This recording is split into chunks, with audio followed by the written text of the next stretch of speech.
is over here.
PW extension, utilizing their resources and all that they do. And working with that.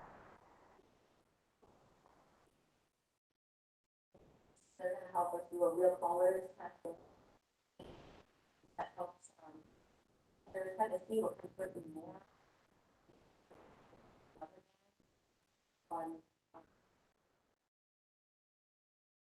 And weaknesses. Going on to 2 department heads, recruitment and retention that aligns with your priorities. So that So we want to know what you want to know from them. They're doing the general report. They're kind of doing updates, but is this really what you're looking for? We have more discussions at the level, maybe like do a report of 40 minutes. You could have done that in the whole part of the sure that we're doing this as well. And all of them want their professional development. Definitely also that they get to their conferences. A lot of times in small communities, we don't have a bunch of just fall off while the team. They don't get to go to that.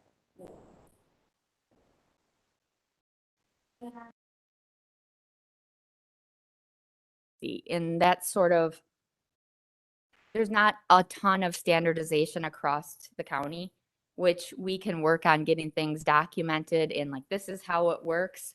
And this is the protocol we follow for vacation, earned time off, all that stuff that it gets explained one way, but then it might sound different the next time. And that process that can be done, just, it takes time. So moving on from there, some of the big things that are going on is, as you guys know, you gave us the money to do the Tyler Technologies. So we're bringing on Tyler Technologies in Munis, and that is a huge undertaking and lots of training. And lots of training is going to be required if we want to use it to its fullest. A lot of times we get programs and we get something that's going to save the day, right? But then we don't use it because we don't get the training. Because why? Because we don't have time. So we are working, Barry and Sarah are working really hard to get calendars done for those that this is going to impact, making sure that they have enough time to get scheduled, that they can be a part of this training. And Barry's also helping make sure we get all the products that we need, work orders for facilities, so we know where he's spending his time and where he's sending out his resources. You know, if we're spending 95% of the time on the same thing, well, then we got a problem, and then we can actually see it. And you guys can see where the time is being allocated. And emails to Ben, that's our work order process. That's so unmanageable for one person to figure out all those details. So that will be a huge thing.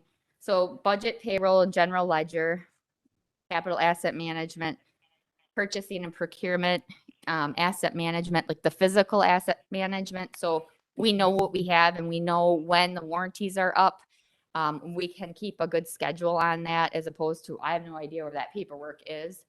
And, you know, Barry and Norm and Ben will all be helpful in that part. And then going on to the second page, working on just streamlining processes. Right now, you allowed us to hire a payroll person early. We're working with her to help streamline that payroll process before we move into Tyler. Munis, procurement and purchasing will be probably out into March.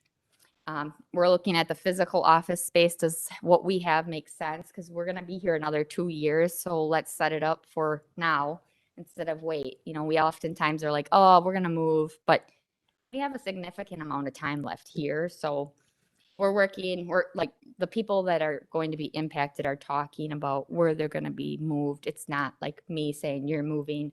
It's a collaboration and they're brainstorming with each other on what will work. Job descriptions. I'm going to have all the department heads start reviewing their job descriptions and their employees' job descriptions to make sure we keep them up to date. Because a lot of times someone's in a position for a really long time, it no longer matches 10 years from now. Oh my gosh, this person's doing all of these things that they just accumulated over the years. So we want to keep those up to date.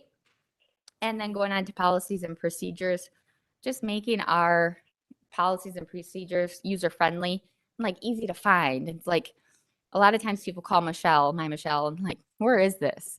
And she knows a lot of that institutionalized knowledge, and it's great, but it slows her down too. So we're gonna work on Barry's helping with that too. It's funny he's not here and he's helping with so much of this. And then working on the employee handbook, just standardizing that a little bit more. Ruth, I believe, worked on that with, I can't remember who she worked on with that, but just formatting it a little bit easier and putting it out on the website. Health insurance, working on the easy to understand and digest when you want to come to work here. What are our benefits? And Heather and Michelle and Liz have worked together to make a sheet so you can see how much and what the benefits are to work here. If you're like applying online, you should know what our deductibles are and like how that would impact you. And that is up on our website, I believe. And we want to standardize the reclassification process so you guys aren't hearing from us 4 or 5 times a year. We want to do that once, and then the only other time would be through the budget process. And record retention will be a big project that I will take on, because before we leave here, we need to get rid of any fat that we don't need to bring along with us to the courthouse, the new government center. I know we have 2 years, but that goes like that. And so everyone has their retention information and they're starting to work on it. Finance is already and payroll is already on top of it. And a lot of the other departments are starting to look at that for spring cleaning. And working on the contracts, going through the county clerk's office, making sure she has those. And then the last point was strategic planning, quote, wish list. So one of the biggest thing everyone has talked about is succession planning. And a lot of times in county government, we didn't have to do that because people weren't moving so much. And now we have so much movement, so much changeover with staff moving from here and there. And, they're staying maybe 5 years if we're lucky. So the department heads are all over this. They are working hard on it. And that's one of the things that is a big goal. And I do want the supervisors and department heads to start working with all of their departments to do goal setting and accomplishment discussions more frequently, because goals are important. Everyone should have goals at every level. I want to strengthen our financial team. We have a lot of money coming in and out of the county, but we have financial people all over the place. So they're starting to work together more and have more meetings, and I don't want them to physically move together. I just want them to communicate more. And that helps with the succession planning. We'll have to look at human resources development and grant writing development. That's a huge piece of our funding is through grant writing. And then work on leadership development and continue the work of the task force. They have been meeting for quite a long time and they have done a fantastic job. I read some stuff from 2017 that was in Bob's files, the former administrator. And many of the same issues and concerns or problems identified are the same ones that we still have. And that in the group of department heads you have here and really want this place to be fantastic. And they are using extra time, you're using their lunch hours to meet. They're creating subgroups so that they can work on pieces of this, like onboarding and then employee engagement. So I want to make sure that we continue to support them and continue to work on wages. And I know that that's a big issue right now. Wages are not the only thing that's going to keep people here. The people we have here are the people that are going to keep people here. So I just give them applause for all of their work without an administrator here. It's pretty fantastic. And that is the end of my report here. Any questions? Looks good to me. think you're headed in the right direction as far as I'm concerned, so. we're And good. then would you like me to speak about my Yeah. report from Patty in the building? Yes, please. So Patty's not here tonight, but I told her I would give a little report for her. We are, what did I do with that? I must have just left it on my desk. I'll give the building report first then.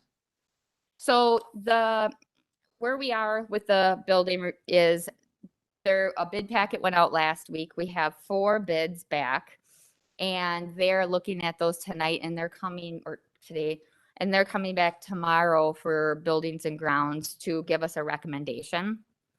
And that's at 1 or 12:30. 1 o'clock. It kind of moved around a couple times. And so if the low qualified contractor meets all the requirements, then obviously that's where we'll go. I've never been part of this process, so I'm not really sure what this looks like, but anything else to add on? And then he said, Kurt said we should consider doing a groundbreaking ceremony and maybe in January. He said you don't have to, but I mean, this is pretty big and this is really, I mean, a really big community. When's the last time we did this? So, so how do you want to have, you guys just want to maybe send an email around, or Megan, do you want to set that with them? Okay. So, yeah, so he suggested sometime in January. With the highway shop, he said the design continues. So they are still in design development phase. Soil borings will take place in the near future. So they're still on schedule with the bid pack to be ready February or early March. Hoysippy EMS, the site design is in progress.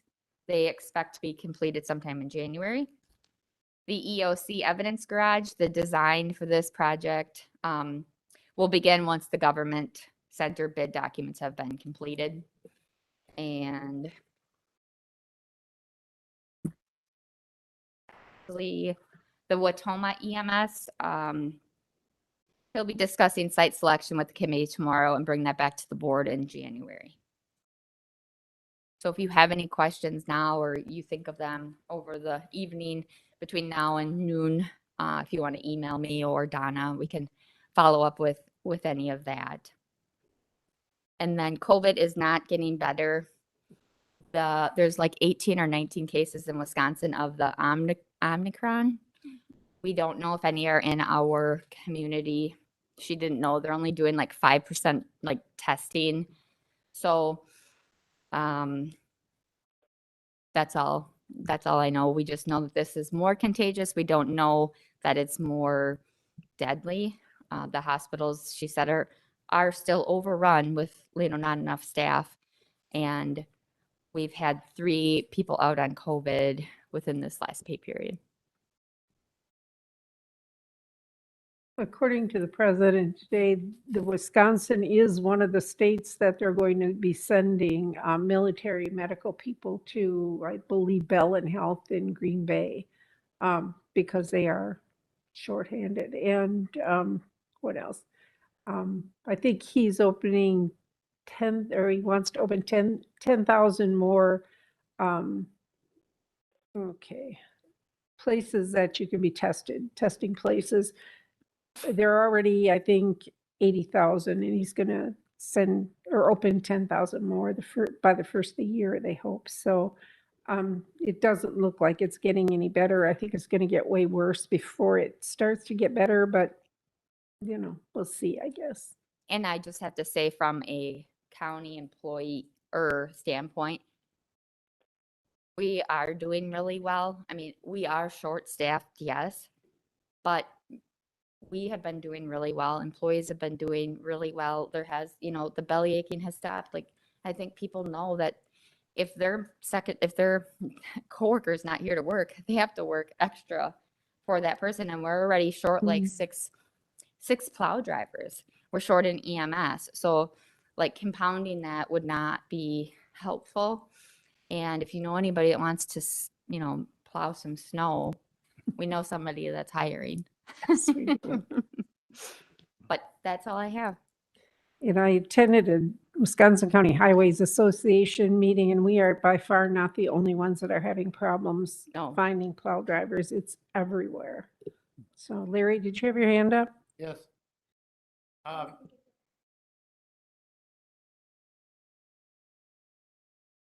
I just was wondering if the site acquisition for the Watoma EMS has been finalized. I believe at our last meeting it was still up in the air. No, excuse me. No, it has not been finalized.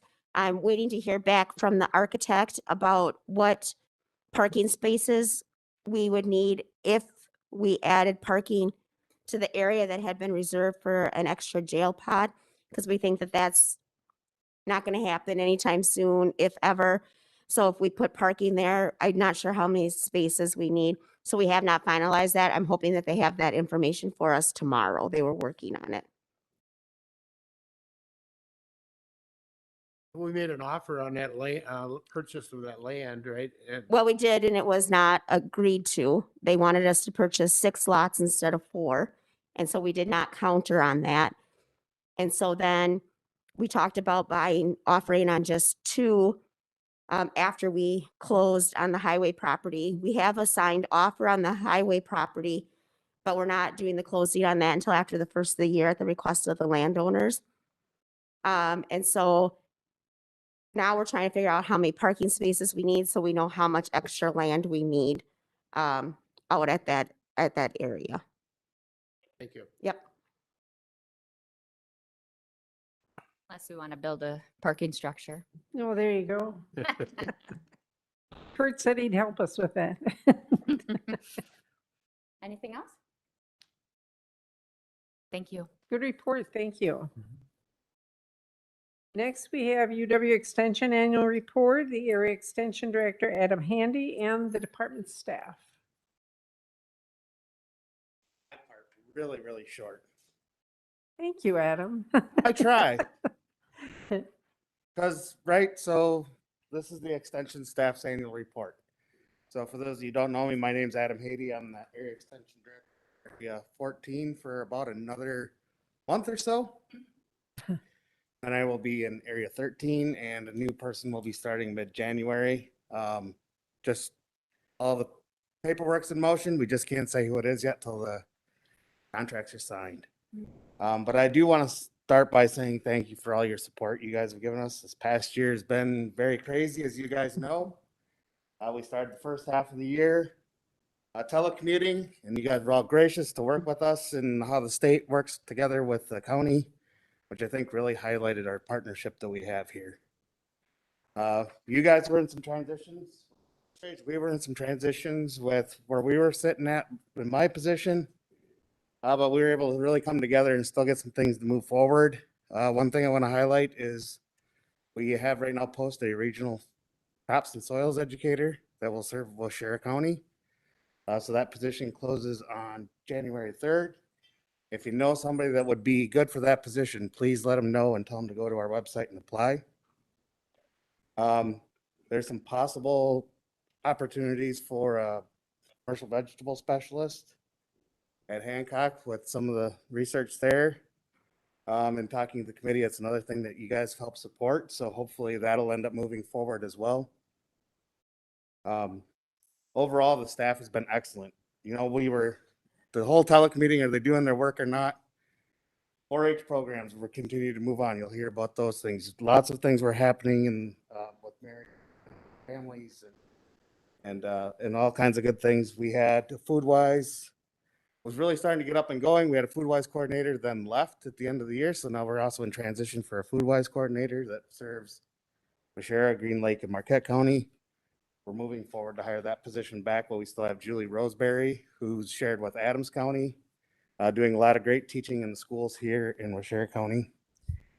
And again, I just want to say thanks to the educators for helping me out all through this transition. Right now, covering 10 counties has been kind of stressful, and I haven't been as present as I wanted to be. But they do really, really great work, and I want them to highlight it now. So I think we start. Thank you, Adam.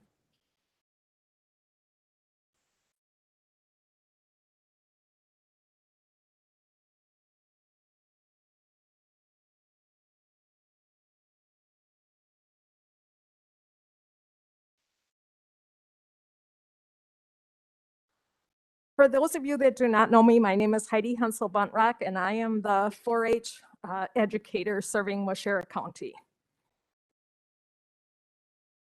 4-H in Waushara County, just a quick overview, is for young people in grades K through 13, and our focus is learning. 4-H is about the education, the learning, developing that leadership in our young people, citizenship, and life skills.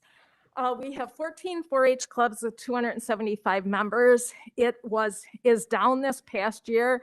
We had 305 the previous year, but because of COVID, families had decided 4-H was not right for their family. I am happy to say that the state average in other counties 4-H was down 30 to 35%. So when I looked that we were only down 10%, I'm very grateful for that. Our volunteer leaders, who are the backbone of our 4-H program, the leaders are the ones that are running a 4-H club. They are in charge of the programs, and I depend on them for teaching also. We did have an increase of 11 volunteers. The projects with the highest enrollments continue to still be the art, photography, rabbits, poultry, swine, and vegetables. As Adam stated, 2021 was really a transitional year. The January through May, there were restrictions in 4-H on the capacity, the group size, the room capacity, and if a club wanted to meet, they had to fill out an approval form that was in turn sent to me, and then I worked with the state to get approval. And it started out in January that they could meet with 10. By the time that May came, there were guidelines like it was 50% of her room capacity. And in May, the approval process had went away. And everyone cheered and clapped when June came and all the restrictions were lifted and in-person programming could resume with no limitations. And clubs began to meet in person. So this summer, clubs were meeting. They were having project meetings. They were having summer picnics. So it was just exciting that everything was getting back to normal. And just the whole attitude and the upbeat of the leaders, the members, and the families was very much noticed.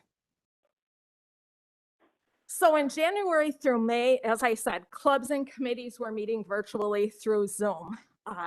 I continued to offer some challenges for the families to keep them engaged. One of the challenges, we had a winter challenge, and I was encouraging families to get out as families in the winter. We had 37 entries submitted from families who, and I've got some pictures, they were building snowmen, forts, snowmobiling, cross-country skiing, and also they were out helping the neighbors shovel snow. Project in a Box, which I had started in the fall of 2020 and continued into 2021. The February Project in a Box consisted of 3 different projects. I had 85 youth who participated in the boxes. April were 96 participants. The April one was focused on the gardening. They received sunflower seeds, a string art. I'd like to share one of the outcomes of the April, the sunflower seeds. In October, I had a little boy, he came to me and he had a quart canning jar with these sunflower seeds. And he's like, "Do you remember me?" And I'm like, "Yes." You know, as I'm trying to remember who was this little boy, and his mom said, "Oh, he wants to share with you his sunflower seeds." So he grew his sunflower seeds, he harvests them, and he has them in a jar, and he's all ready to plant them for next year.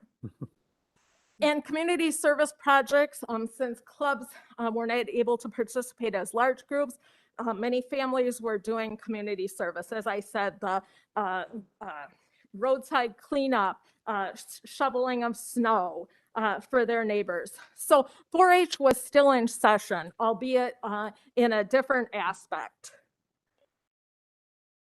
And then June is when all the restrictions were lifted. So 4-H and clubs and committees began to meet monthly. We held our annual demonstration contest in July here in the demo room. We had our annual foods review. I put on an art camp held that at the fairgrounds in the new food stand, and I had 60 youth who had participated in the art camp. It was a day long and they rotated through different sessions. I held a day camp at the food stand the end of July as we youth were not able to do overnight camping. And that was also a partnership between the Parks Department and 4-H, as Kevin and his staff worked with the youth, and the youth did volunteer work at the fairgrounds. They put chips around, they picked rocks up. So it was really cool for the kids to give back into the fairgrounds, so that when they were coming to the fair, they could see these improvements and pointing out. That bottom picture, you'll see the kids, they were shoveling the bark around the trees. Dog obedience classes were meeting. So the youth were able to come to the fairgrounds weekly for dog obedience training. Shooting sports was back in session. We had archery for the youth at 2 sessions. One was held in Oasis and one in Pine River. Also, we had a new family night in July. And those are very important for families. If you have not grown up in 4-H, a lot of the terminology, things can be very overwhelming. So typically we have one in January, which I'm going to be putting on in the next month, which focuses more on the introduction to 4-H. And then the one in the summer is working on with the families about record book, how to enter in the fair. So wrapping up that 4-H year. And the 2021 County Fair was the debut of the No 4-H food stand. We received so many compliments from the community about the food stand. We had our annual 4-H livestock auction, and we raised a record number of monies that the youth sold, and the community have purchased the animals. And I look at that and I think in a 3-hour time frame, the amount of money that brought into our community. And then also the recognition of our 4-H graduating members. We had 11 graduating members this year. A couple of those photos are of the booths that the clubs do at the fair in carrying out the theme of the fair. I wanted to touch on A+ after school. I did A+ after school virtual 4-H club last winter for 8 weeks. Also did the summer school program in person for 4 weeks, and also at each of the library summer reading programs, I did a lesson. And I am excited that this fall I was able to get the in-person 4-H club rolling at the Riverview School for 3rd graders. And I have 20 youth, and I go every Monday and do an educational lesson, and then we do an activity. And the 4-H ambassadors, we have gotten back together this fall. And the ambassadors is for those older youth. It's really a way for them to grow their leadership skills and also promote 4-H. So one of the first events is our Member Recognition Day and Leader Day in early November. And it was just really cool to see that the ambassadors, they actually planned the day. They rented the space that we held it at the Mount Morris Community Center. They were the ones that came, they set up the tables, they did all the decorations. And so often when an event is over, everyone scatters. Well, they were the ones who were there putting away the chairs. They emceed the event. They organized all the awards, handed it out. So, and I've just really seen growth in those ambassadors that were there, albeit we did have a year absence, but the growth of those members. So that was really cool. And that's all I had. Any questions? I have a question. Did you do the decorating out at the fairgrounds, the food stand? You didn't. No, we did not. But I said Really to pretty. Jeff, our food stand manager, next year, we're definitely going to have lights and things around the food stand. Yeah, looks good. Heidi, I may have asked this before, but are you looking forward to having trips this year? Or- Yes, in fact, the Citizenship Washington Focus is going to be held this summer, Good. which is youth in high school are able to go to Washington, D.C. And then also the American Spirit, which takes youth to Philadelphia, more the historical, Philadelphia, New York City, and some other area like Gettysburg. And that is a go. In fact, we already have one youth registration for the American Spirit just opened yesterday, and I have one youth already signed up. So exciting to see that. Yeah, I'm glad to see that. Good. Yep.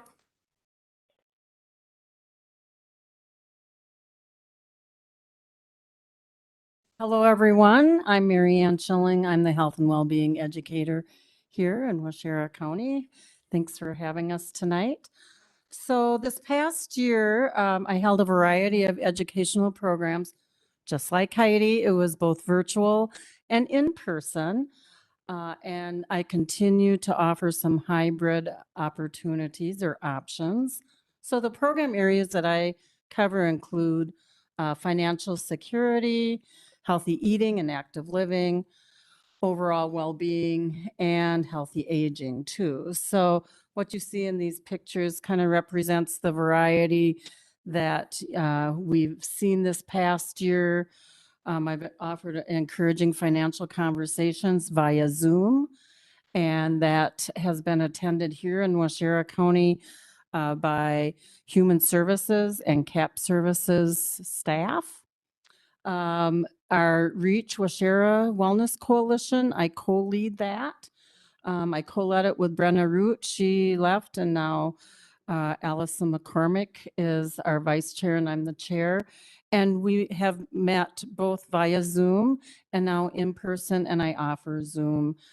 So there are some people that join us and appreciate that opportunity to meet via Zoom or to come in person. So we never missed a beat over during COVID. We continued to meet from the get-go. Once we were working from home, we continued to meet. So that's exciting. Our Waushara Wellness Coalition has continued to be strong, and we have over 20 members in that. Also, I have started this year a Family Minutes with Mary Ann column in the Resorter. I average 2 articles each month, so check that out. I write about a variety of different topics that impact families. And on the right in this picture, you see some graduates of our Aging Mastery program. So earlier in the year, we held a Zoom Aging Mastery program. And when the spring weather came, we said, let's get together and actually meet each other. So we met at a park, practiced some physical distancing, and celebrated being together. So the Aging Mastery program, in partnership with the Department of Aging, continues to be strong. So next slide.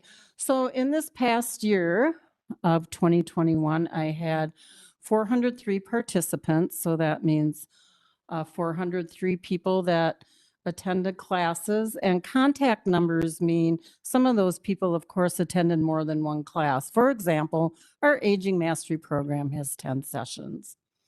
I also taught a We Cope, connecting with our positive emotions, and that is 7 sessions. So if I had 7 people in that, that would be like 49 participants. So a little bit of math there.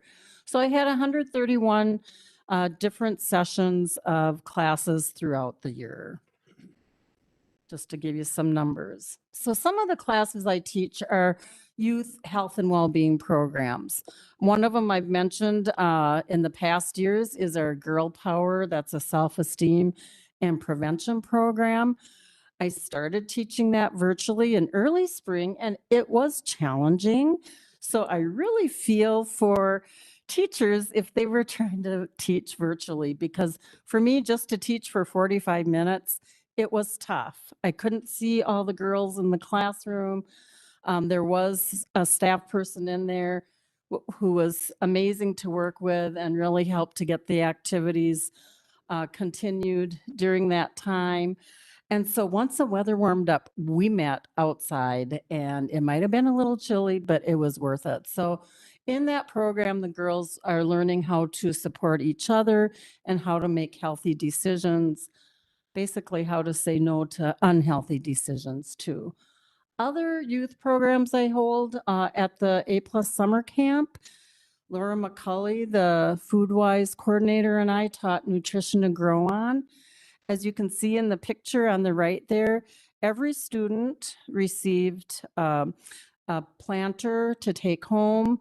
They planted carrots, lettuce, and spinach. They learned how to make some different healthy recipes in the class, how to follow a recipe, how to do some basic gardening. So it was both gardening and some good nutrition lessons. And we had 14 students in that class. And then I also participated in the summer reading program using the Dollars During Development curriculum. I lead a work group at Extension called Dollars During Development, and we wrote the Money as You Grow reading books. So this picture on the bottom left is our children at the Red Granite Library. We had only over 20 kids participate at that program. I did not give them the suckers that you see them sucking on, by the way. So what I love about this program is kids I've found are really using what they're learning. So typically those kids are 4 and 5-year-olds when I'm doing the Dollars During Development in the schools. So at the Nutrition to Grow On class, I recognized a couple of those students. I said, weren't you at Red Granite when I did the Dollars During Development? And the one little boy said, yeah, I still have my piggy bank.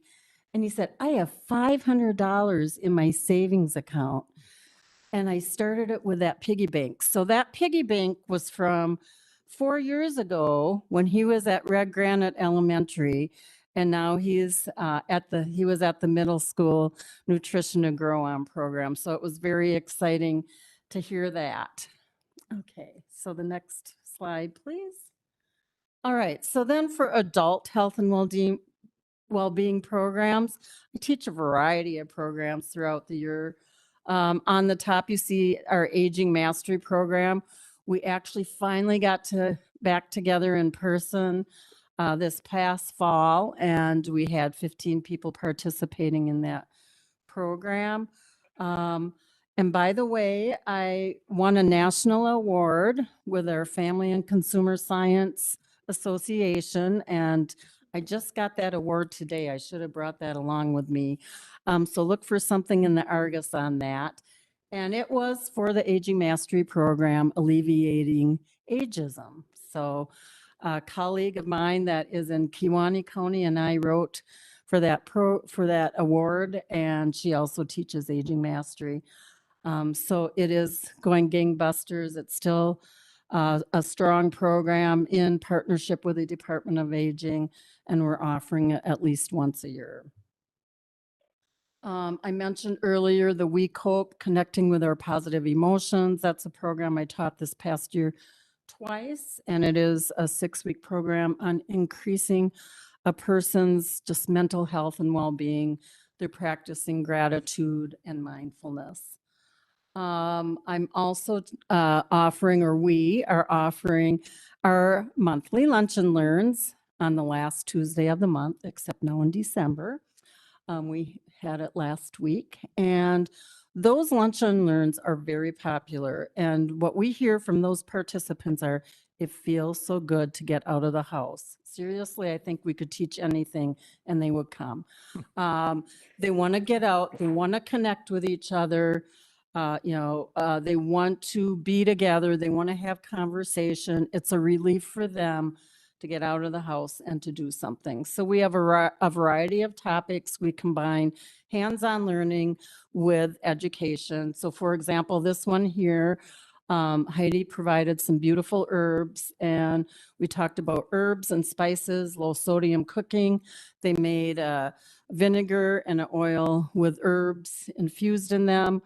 So there's usually some type of a component around health or nutrition, and there's something that they can make and take home. On the right, there is a journal.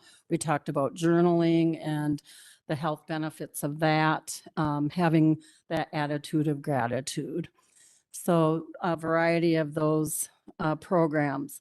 And they are in partnership. It could be with public libraries. I went to several public libraries this past year. I go every month to Waushara villages and teach what's called Harvest of the Month, focusing on them using what they get from the food pantry for some healthy eating.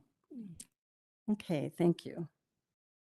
All right, one of the other programs I teach is around healthier finances and financial capability. I do meet with a number of the treatment court participants. I attend the treatment court staffing and work with those participants in just improving their financial security. They set personal goals around their finances. They track their spending. They work on a debt repayment plan. Oftentimes, though, not all of them, but a lot of the treatment court participants are coming in with debt that they want to repay. And they are asked to also get their credit report and take a look at their credit report and know what their credit history is. I also lead the Prevention Council's, their financial wellness group under Waushara's vision.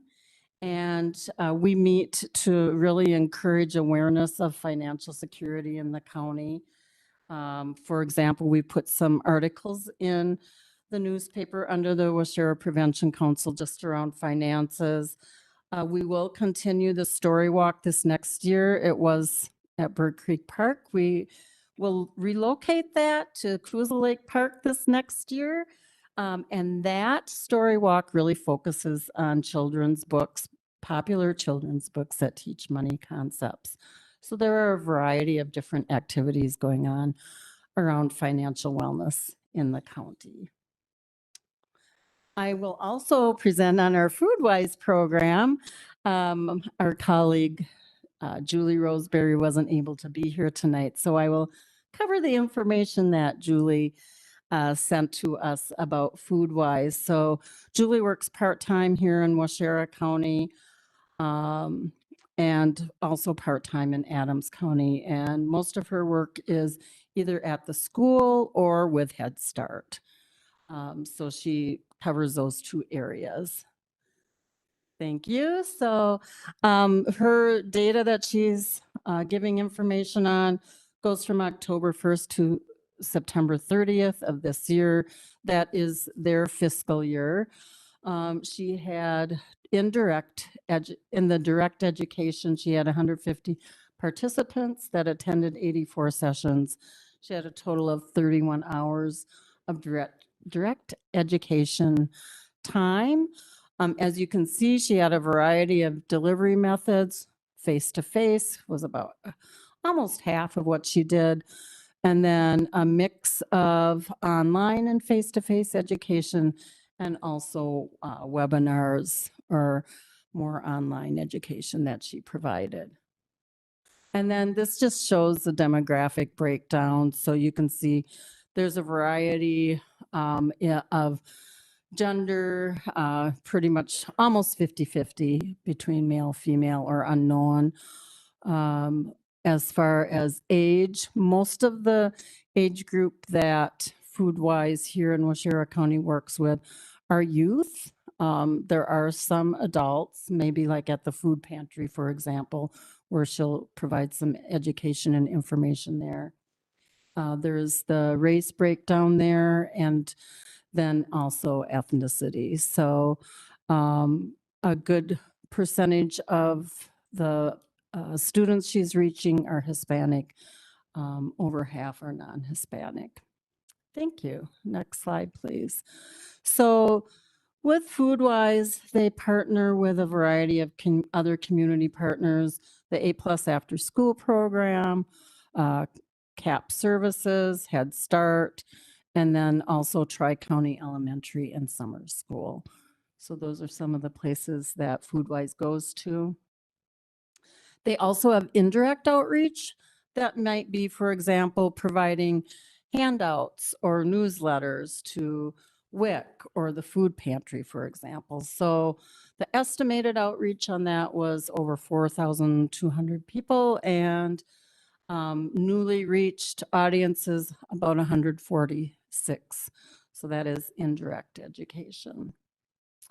And then this is just a breakdown by reach showing the use of social media, both Foodwise and UW-Madison Extension in Waushara County uses social media, mainly Facebook, to promote programs or to give out information.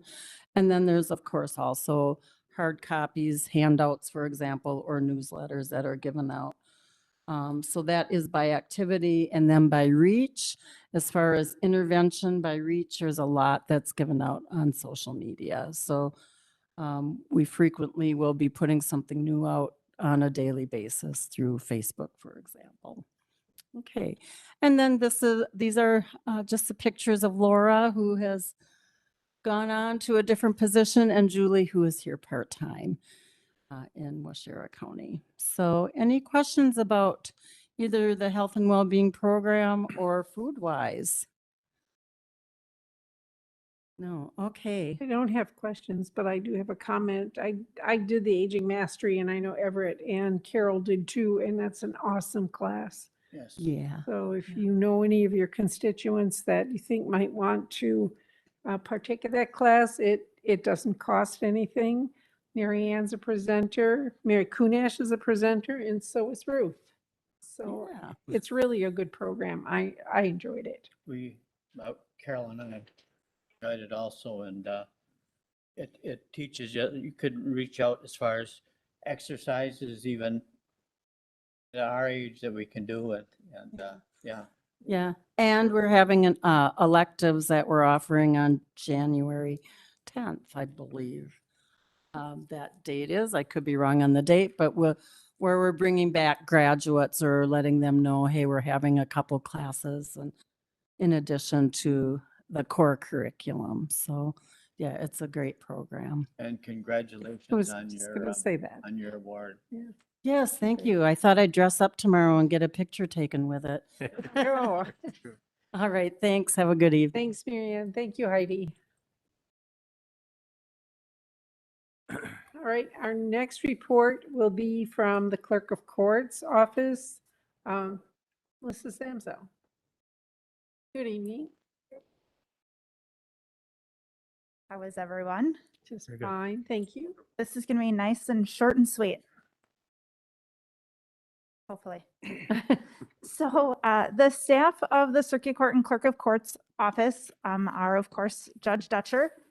In 2020, Rebecca Gramps retired as the Register and Probate for the Circuit Court after 34 years here in Waushara County, and she was replaced by Karen Mastrocola. She came to us from the District Attorney's Office. She had worked with Judge Dutcher when he was the DA, and so he had appointed her as the Register and Probate. We have Tara Galbranson, who is our certified court reporter. Then, of course, myself, my Chief Deputy, Katrina Rasmussen, Tracy Pianzakowski-Jirian, Stacy Engel, and Katie Sullivan. Rena and Tracy were both in the office when I became clerk 12 years ago. Stacy came from the Department of Human Services as an economic support worker, and Katie came to us from the jail. So our office works with several different agencies in the county, specifically law enforcement, zoning, and the district attorney. As you can see, the numbers from 2020 and 2021 in our traffic ordinance and juvenile citations have all gone up. Interdiction has increased since the stay-at-home orders have been lifted and they're running in interdiction. So we work with the Sheriff's Department, State Patrol, the Village of Coloma, and Village of Plainfield. Any municipal violations that have a criminal charge attached come to our office through the District Attorney's Office. We work with zoning, enforcement actions on septic systems and the zoning ordinance violations. Usually in October every year, we receive a huge stack of citations that our office has to manually enter in the system for those who receive their notices to have their septic system pumped every 3 years, and those who fail to do so or ignore the notices actually get a citation and then get a fine of $213 plus an abatement order to get their septic systems pumped. So last but not least, we deal with the district attorney's office, and thankfully in 2021, we have a full-time DA. along with a full-time ADA. And it is my understanding that the district attorney has a second ADA starting after the first of the year. So as you can see, even with the missing district attorney in 2020, we still had a lot of filings thanks to Jane Colway and Mary Ellen Karst filling in and helping us out during that time. As I look back at 2020, if we had to have an absent district attorney, I'm glad it happened during COVID since the courts shut down. We were able to still function. Holding court over electronic means a lot of court we did by phone. But you can see that our numbers have increased over the 2020 numbers for 2021. We still have 2.5 weeks left of this year, so I'm sure those numbers will continue to rise. I honestly don't know what our court would do without Ruth. Corporation Counsel's office works with both the Child Support Agency, with Human Services, and with the court to file cases with us. She also does the zoning matters. She helps our office collect outstanding obligations that we are unable to collect through either the TRIP system, through our regular suspensions, and or the state debt collection. With Human Services, they primarily work with our register and probate. And so we have the mental commitments to guardianships. The JC cases are children in need of protective placement. So as you can see in 2021, we have increased those numbers, unfortunately. Same thing with termination of parental rights and adoptions. Then Kim Stebbins, the child support director, and her staff work with my office to collect child support and maintenance and paternity adjudications. In 2021 so far, we have 105 family cases. Those are not only divorces, but support and maintenance actions from the county, along with 23 paternities where children have been born out of wedlock and need paternity established here in our county. The reason for establishing paternity is to collect support and make sure that those kids have not only financial support, but other services that can be made to them. Then my other elected officials, the Register of Deeds. When matters proceed to a sheriff's sale, we are by statute required to take the deed of that property once the final payment is made down to the Register of Deeds office to make sure that that is confirmed and recorded with their office. Name changes and corrections or delayed filings or birth certificates, marriage certificates are all filed with the Register of Deeds office. It's funny when people call us and ask our office for their marriage license. We tell them that that's the county clerk. They want a divorce decree, that's us.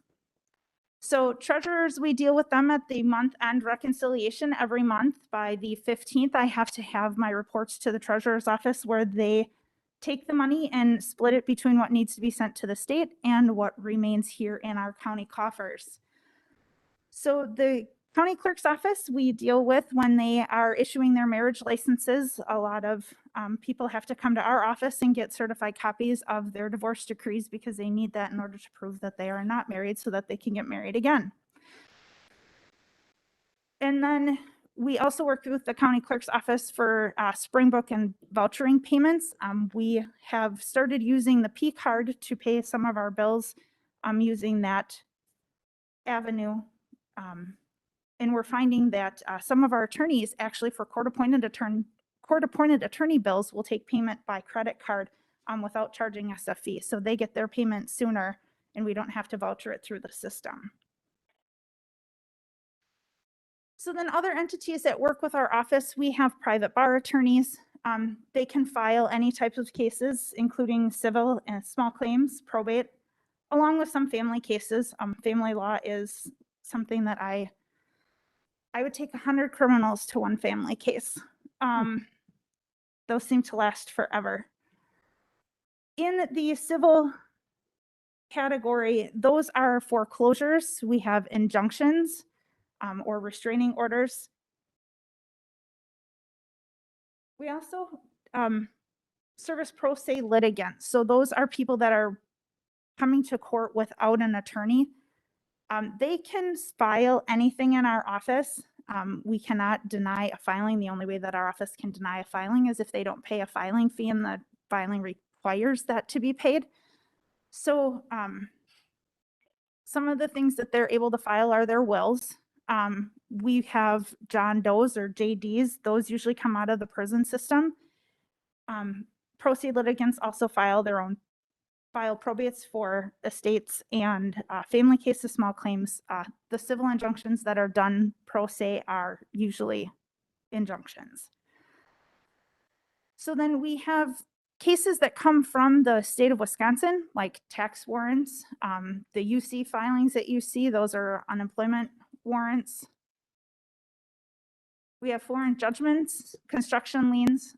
Group files are just a file of things that don't necessarily need or don't have a specific case type, but they need to be held in our office for retention purposes. So in 2020, like other departments, we saw significant challenges to not having a district attorney, to being shut down with the stay-at-home orders and everything. We had worked remotely for a period of time, but the office was always open.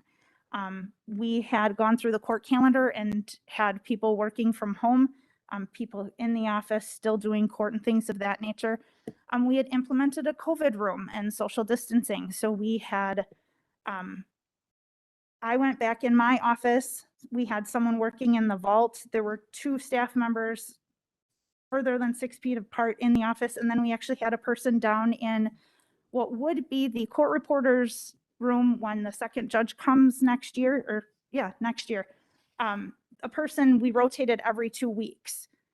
So someone was always down in the COVID room, and that was if anybody came down or was diagnosed with COVID and had to go home. Anyone in the office would have to go, but we would still have one person that could come into the office and still answer the phones, do the mail, things of that nature.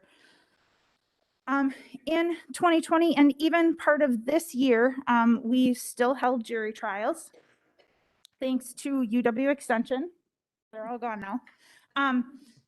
We used the demonstration room and socially distanced down there to actually pick our jurors for some of our trials. So we had them spaced out in the room. Judge Dutcher and myself sat up on the higher lift in the room, and then the attorney's tables were right in front of us with all of the jurors in front of us. That seemed to work well for picking a jury. Once they got up to the courtroom, they weren't socially distanced, but they still had masks on and things of that nature. So despite all of the challenges that we had, I am proud to say in 2020, our office collected $196,872.03 for victims in Waushara County. One of those cases in 2020 was $160,000 that someone had taken from a business that we were able to recoup and repay. So this year, we have collected 55,000. So you take that 160 out, we're still about 20,000 ahead of where we were for collections last year, and restitution alone. And then this is my favorite thing. Looking ahead to next year, Judge Dutcher will be the chief judge of the Fourth Judicial District beginning on August 1st, 2022. At the same time, our second judge will take office that day. So we have an election coming up this spring. So as we move to being able to service 2 courts full time, thankfully the county board had allowed me to try and hire additional staff to get them hired before the second judge came on. Unfortunately, one of the people that we hired did not work out, but we are looking to hopefully fill those positions and be ready to hit the ground running when the second judge begins. And then as you can see, we are continuing to backscan files prior to moving into the new building. And so the picture on the far left is what our family files look like. The next picture is the progress that we have made on those files. And then last but not least is our little thermometer that we keep track of to keep us motivated to continue to get this insurmountable, what we feel is an insurmountable amount of files scanned. You can't really see it, but every 5,000, we have a prize that is waiting for us. Mhm. So the first 5,000, we had a pizza party in our office. We are right now almost to the 10,000 mark, and our reward is having Judge Dutcher cook for us. So if anyone knows how Judge Dutcher cooks, it is amazing food, and everyone is really working hard to get that done. And then there's a couple more in there where Judge volunteered that he would cook too. So that is our office in a nutshell. Any questions? Thank you very much. Thank you. Been very busy.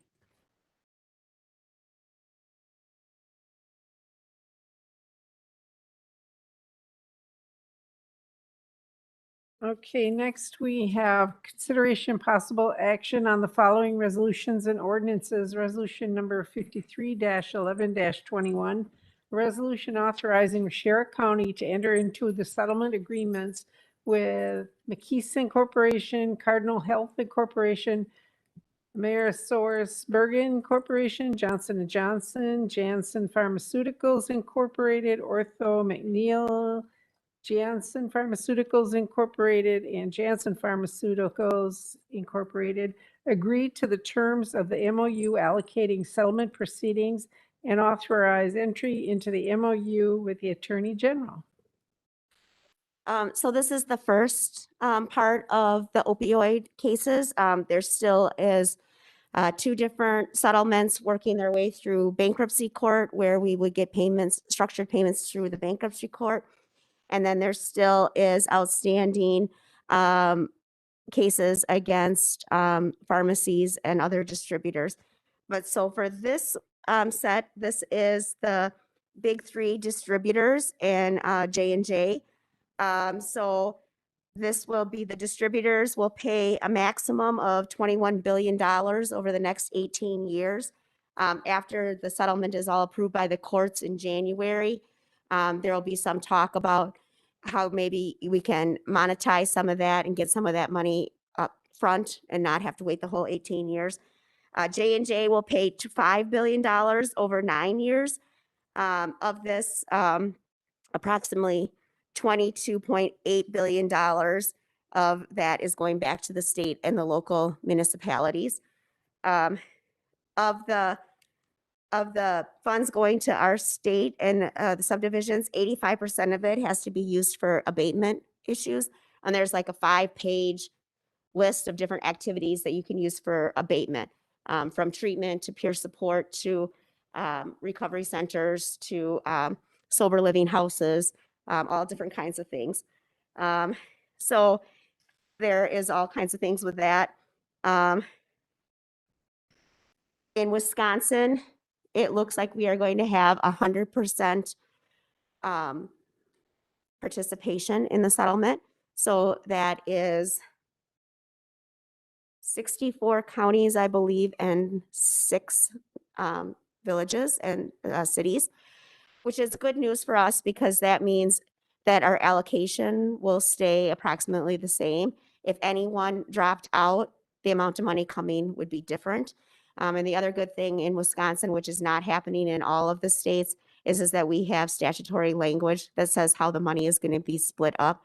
And so that 70% of that is coming to the local governments and 30% is staying with the state. Whereas in other states, the states are keeping most of the money, kind of like we saw with the tobacco lawsuits. So those things are already in place. So this is that settlement that we had talked about. And I'm just looking for your approval of this today, and we will get our documents to our attorneys so that the settlement can proceed to the courts in January. Motion to approve. Motion by Mr. King to approve, second by Mr. Eckstein. Do you have any further questions? Hearing none, we will go ahead and vote. You want a voice vote on this? Okay, all in favor? I Opposed, same sign. Thank you, Ruth. Next, we have resolution number 54-12-21, a resolution to approve the update to the Waushara County Land and Water Resource Management Plan. Motion by Mr. Jarvis, second by Mr. Waito. Any questions or comments? Hearing none, all in favor? Opposed, same sign. Okay, next we have resolution number 55-12-21, a resolution authorizing cancellation of outstanding checks. Motion by Mr. Lauer, second by Mr. Bonfiglio. Any questions? All in favor? Opposed, same sign. Next, we have resolution number 56-12-21, a resolution ordering the issuance of tax deeds on certain tax foreclosed properties. Motion by Mr. Eckstein, second by Mr. Bonfiglio. Any questions or comments? Hearing none, all in favor? Opposed, same sign.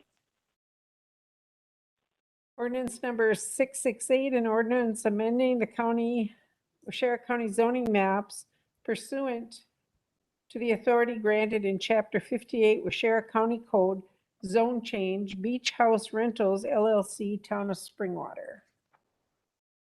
Motion by Mr. Waddle to approve, second by Mr. Eckstein. Any questions? All in favor? Opposed, same sign. Next, we have ordinance number 669, an ordinance amending Chapter 50, Article 4, Waushara County Code. This is, you want to take this, Ruth? This is, has to do with ATV route. So apparently, I ever got a call Yeah. from the town of Aurora. And then they contacted Donna and indicated that they had not approved any ATV routes in their area, and they didn't understand why the county board had passed this section, leaving it as an island, and that they were opposed to it being there. So it came back to committee, and the committee was recommending, there was a couple of options that we could just not sign it, and then it would not be used until there was other routes and it could be signed, or to repeal it. And the committee is recommending that it be repealed, and if routes get established in that area at a later time, that it can come back. Thank you. Do you have any questions for Ruth? Okay, I'll entertain a motion. Motion by Mr. Eckstein. Do we have a second? I'll second. Second by Mr. Cap. Do you have any questions or comments? You want to do this vote?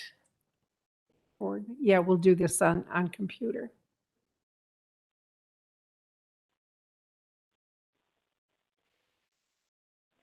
Right. Mine didn't come up.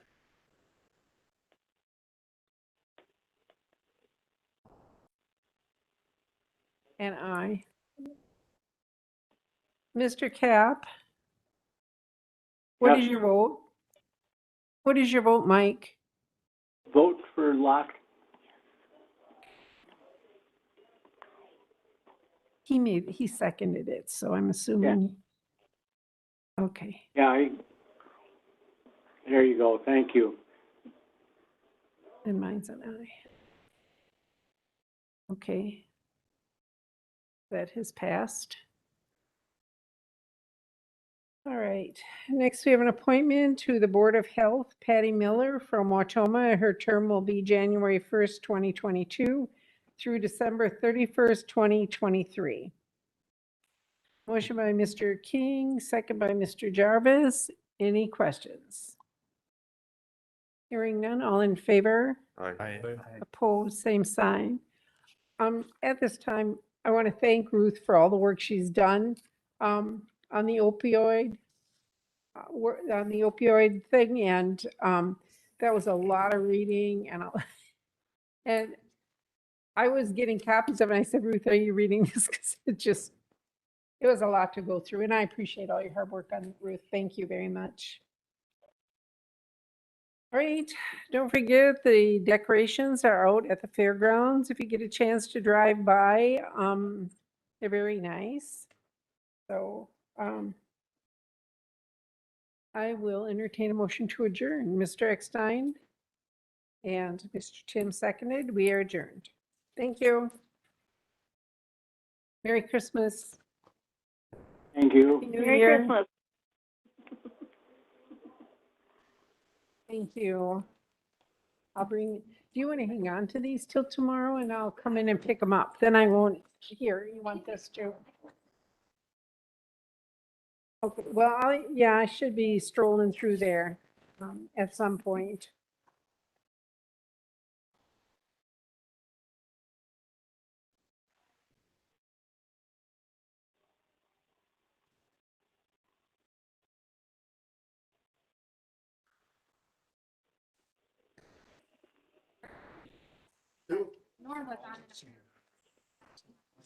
Oh, I was trying. Yeah. Gary, I got a question for you. Okay, I don't know where it is though. I have a picture of a glove. Did anybody turn a glove in? A really nice glove? Okay. At the tree lot? Yeah. Yeah, we do. Do you really? Yeah, we I have a think couple that of really belongs nice to gloves. Jerome. Yeah, we have a couple of really nice gloves. Oh, I'll have They're to in come the up. tree shack. Okay, I'll Do come you out have and a look. picture of it or? Oh, geez, I thought I had one. Because, we See. have tree cutting tomorrow from like 12 to 2 and then Thursday, so the tree shack will be open. Okay. Are you open tomorrow? I should be able to, I've got meetings, but I can also send it out. Okay, well, Because by then have I'll, them go out there. When they Okay. first Because opened we this all up, find the some there on hospital the was tree just shack. busy all winter We've gone 3 or 4. from the adults with the Really broken nice. legs. the broken- No lie. It was, gloves for Jake's wear. And Jim lost one. the kids I were got fine. it there. but the- Because those are really nice Yeah. gloves, so, yeah, we put them there. Oh, We thank got you. 3 or 4, and I'm sure one is probably there. I'll send Dick out because I have the picture, so I'll send Dick out.